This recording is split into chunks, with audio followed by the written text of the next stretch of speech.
Welcome to Traunsee, this beautiful lake in Austria. This is KiteFoil World Series Austria Day 3.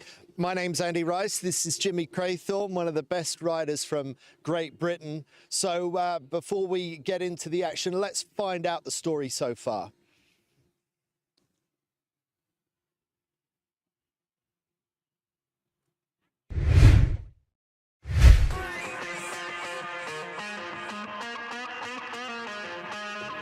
Six short, sharp races still added up to a hard day on the water for the riders on Lake Traunsee.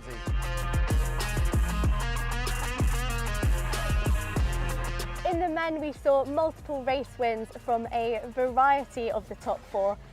Maximilian Mader, the current world champion, and Martin Jolench from Croatia. We also saw Dennis Taradin take 2 race wins with the strategy, if you want to win, you have to start at the pin. And man of the day has to be Florian Gruber with a full, consistent performance, always up there for the German rider.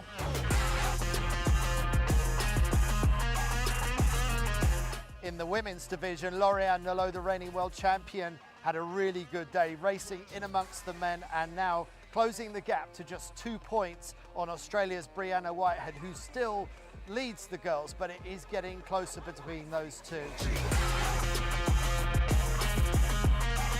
It doesn't get much more glamour than this on Lake Traunsee. See you tomorrow for more, where you can join us on the live stream.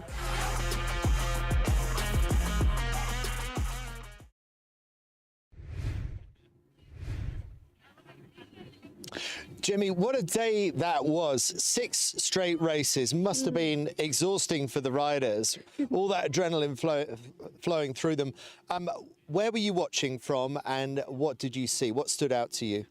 So I was really lucky. I was out there on the media boat on the water, so we got lots of angles of the racing, and through, I think it was race 4 of the day, they extended the course a bit, and it was amazing to see how there was a lot of shifting at the top going on.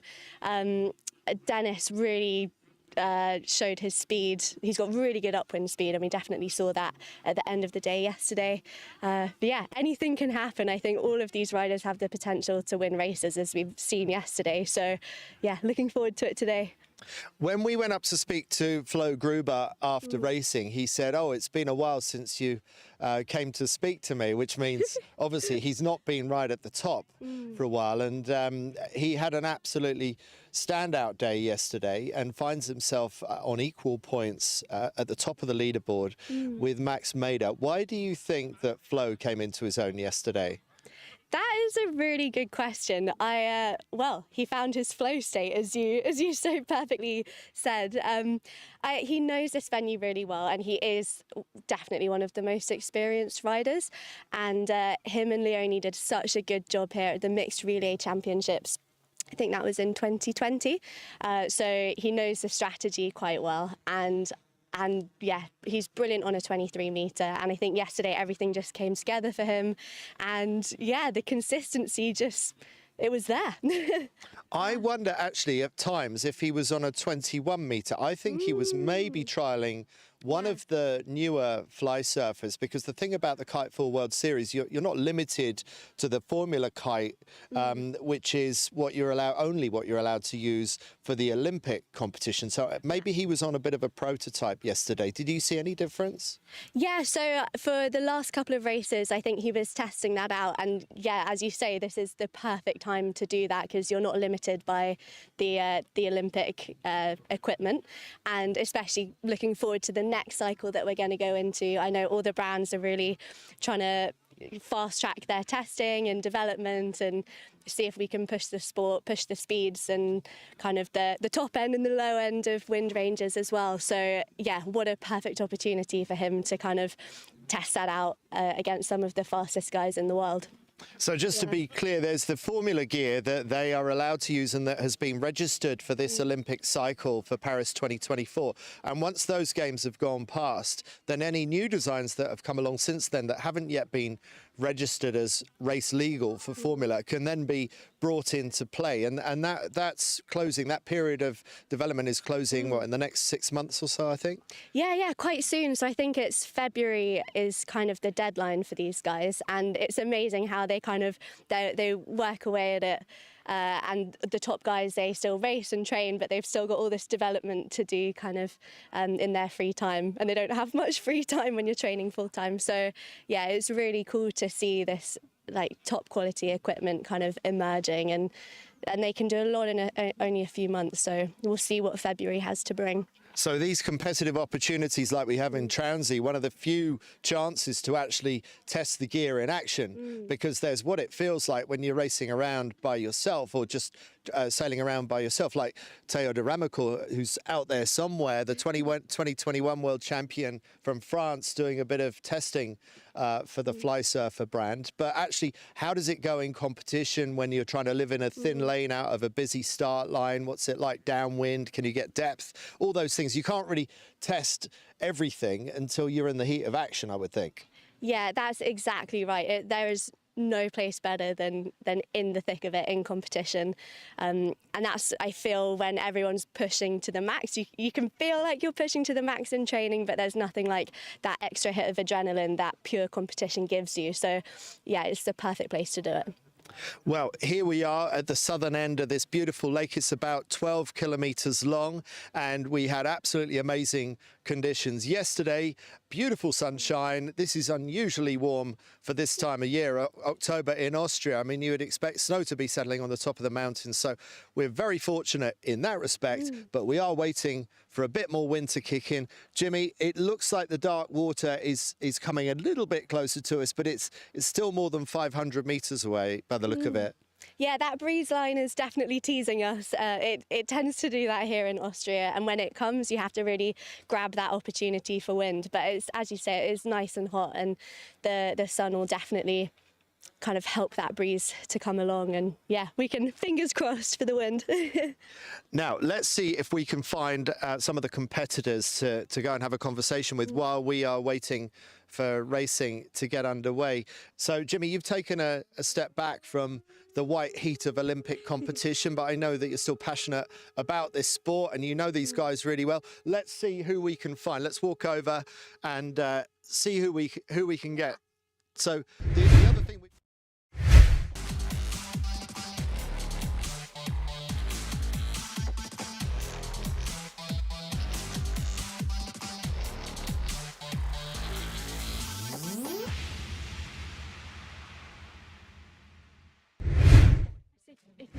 Yeah, and then I'll quickly. That's true.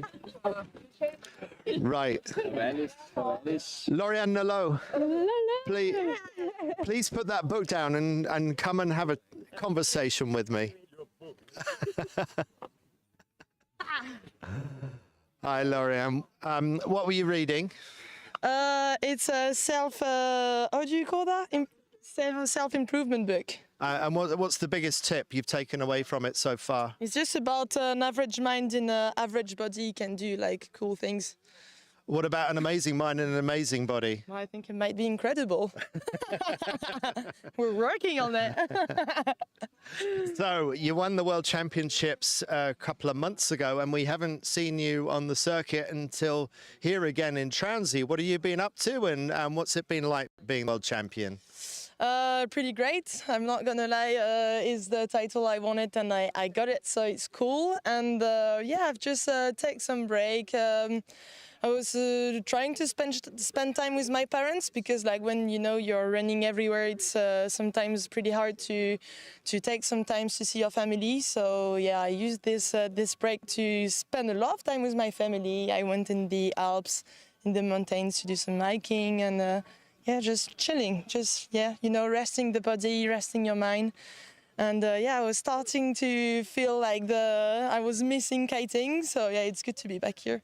I understand there's a chicken in your life as well now, is that right? A chicken? I have 2 chickens in my life, actually. It's my children. All right, what are their names? Oh, it's Nuggets.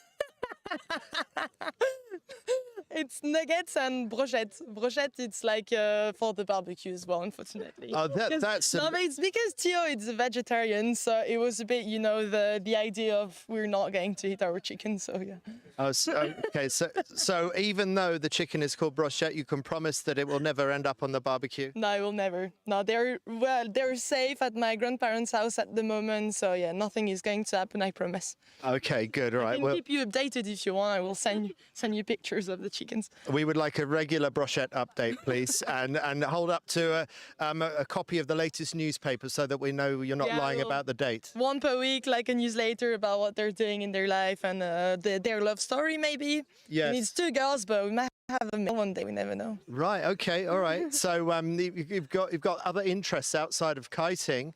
But what about kiting itself? It's all getting quite intense. We're in the final year before the Olympic Games, and if you get to go, then you're going to be sailing on home waters. How are you feeling about it? Is it the excitement, or is it the pressure, or is it a bit of both? I think it's pretty exciting because, yeah, it's in France, so I know that all the country is going to be behind the French, so I think it's a bit of a pressure, but I think it's a one-life opportunity to be able to go to the Olympics in your own country, so I hope that I'm going to be the selected one, and yeah, I hope to do well if I'm going to the Olympics. And what do you need in order to tell us, or do you have to kill me?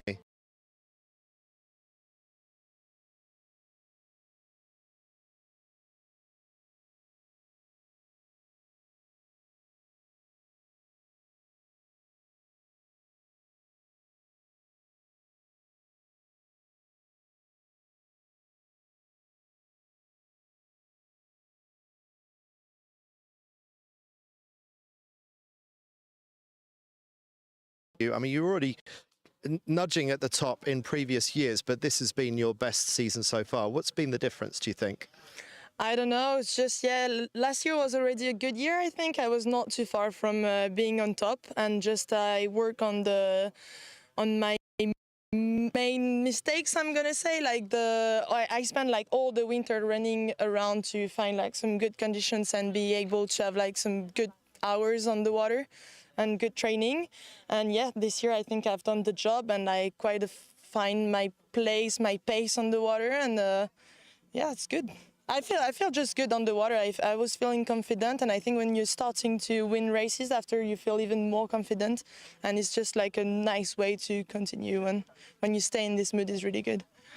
Things are moving on still very quickly. It's still a young sport. What are you going to be able to or need to do better now, better in 8 months' time for the Games that you can't yet do now? Where are the gains still to come from? There is so much gains. Like, the thing is, kitefighting is such a young sport that we still don't really know if there is a limit yet. Like, every single year we see like the guys and the girls were improving, we were faster, we were better into maneuvering, into like everything. So I think for the moment there is just no limit into improvement. So we're just like always trying to be faster, to be better, to improve our skills. And yeah, and even more like being here and be able to race with the guys is amazing, because the guys are better for the moment than the girls, and so we can learn from them, and it's really good to see how they're doing, to look and to try to take some advice from them, yeah, and to improve. Must be a really hectic start line here with the boys and the girls racing off one line. How have you dealt with that, and have you had to change your starting tactics because of that? Yeah, the first day was quite complicated. I was really struggling to find my place. I don't really want to push to annoy the man. I'm in the middle of the guys. It's weird. And no, yesterday actually it was like, I was like, no, we're just riders. There is no girls or guys, and so it was way better. But yeah, you have to get used to take the start with the guys, because it's really different. It's a different not attitude, but yeah, like the girls, they quite like to arrive slowly on the start line and take their place quite early, and after keep it. When the guys, like, it's all about like the last move on the last moment to be able to cross the finish line, the start line, sorry, with as fast as possible. So yeah, it's quite different, but I think it's pretty good to be able to switch between the I don't know how you call that, but to the starts mode, like fast or slow or whatever. Okay, and it seemed like, well, Dennis Taradin said to me at the end of the day, if you want to win, you've got to start near the pin. Were you finding that? Yeah. Yesterday, I think I started most of the time at the pin, and maybe one time really close to the pin. 'Cause my friend Lucy, she was really close to the pin and me a bit too close, so we all stayed there with Yanis. But Oh, there was a little bit of a three-way tangle going on there between. we did a threesome at the pin. I'm kidding, but This is the kind of fun they got up to. but yeah, no, we were pin start yesterday was definitely working. When everyone wants the same spot, then it's. Not the painful, but the hard part of the start, when like there is like really one spot working, like everybody wants to go there, and after like you really have to fight to. So was working yesterday. Meanwhile, in the women's fleet, you were lying in second place. You did close the gap, but you've still got to close the gap by a couple more points to catch up with Australia's Brianna Whitehead. So what's your tactics? What's your strategy today? Even though you know Brianna is a shot right now. Yeah, she's just in front of me, so no, I think like yesterday, I'm just gonna try to race as clean as possible, and yeah, the goal is to mainly train. So yeah, I'm just gonna do what I know and what I can do, and maybe try some new things. We never know, but I hope we're going to have some win and be able to race a couple of races today, and yeah, we'll. Thank you so much. Now, just take a quick look around you, and who would you like me to speak to next? Lucy, she's gonna explain what happened on the start line. That's very mean of you, Lauriane, but we are going to have a word with Lucy Bilger from New Zealand in just a moment. So back to you soon. Thanks, Lauriane. My pleasure. Thank you.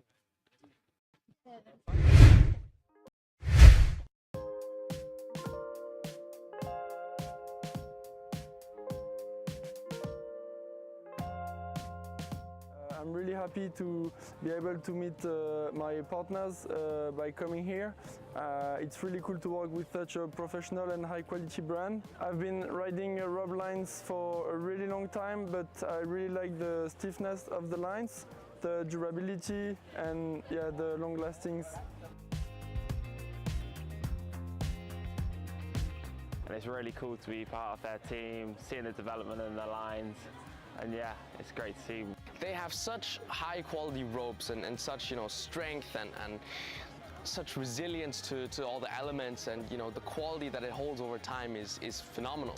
And so with Robline, I feel really safe on the water, and they're really reliable, and it gives me an edge in my peace of mind to be able to go out and give it my best.